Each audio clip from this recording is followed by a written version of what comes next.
కావలి MLA Daggumati వెంకటకృష్ణారెడ్డిపై జరిగిన హత్యాయత్న కుట్రలో భాగంగా అల్లూరులో టీడీపీ నాయకులు నిరసన తెలిపారు. ఈ సందర్భంగా వారు మాట్లాడుతూ కావలి ఎమ్మెల్యే జోలికొస్తే టీడీపీ నాయకుల బలమేమిటో చూస్తారని హెచ్చరించారు.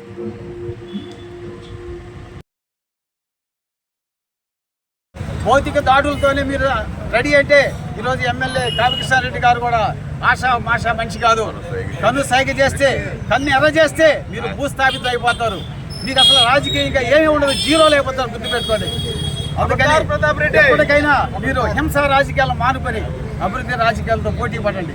మేము ఎప్పుడు అభివృద్ధి రాజకీయాలు పోటీ పడతాం. ఈ రేపు 2029 ఎన్నికల నాటికి కావలి నియోజకవర్గం ఆంధ్రప్రదేశ్లోనే అన్ని రంగాలు అభివృద్ధి చెందేదానికి ఈరోజు మన ఎమ్మెల్యే గారు కృషి చేస్తున్నారు. అదేవిధంగా మనకి ఎమ్మెల్సీ పేద రవిచంద్ర గారు, ఎంపీ వేమిరెడ్డి ప్రభాకర్ రెడ్డి గారు, ఎంపీ పేదమ్మ అయితే ఒక టీముగా ఉన్నారు, పనిచేస్తున్నారు. ఇంకా వైసీపీ వాళ్ళకి వాళ్ళకి అసలు పొద్దుబాల, వాళ్ళకి నిద్ర పడడంలా, ఆకలి వేయడంలా, ఏమి చేస్తున్నారో వాళ్ళకి తెలియడంలా. అందుకని చివరికి భౌతిక దాడులకి దిగారు. దీనికి మేము కూడా కత్తికి కన్ను, పన్నుకి పన్ను, ముళ్ళుకి ముళ్ళు మీకు సమాధానం చెప్తాం. ప్రతి కార్యకర్త కూడా ఒక అగ్నిగుండంగా తయారవుతాడు. ముందు మేము శాంతి స్వరూపులో, శాంతి కానీ దాటిందంటే అగ్నిగుండమే. కబడ్దార్ ప్రతాప్ రెడ్డి గుర్తుపెట్టుకో.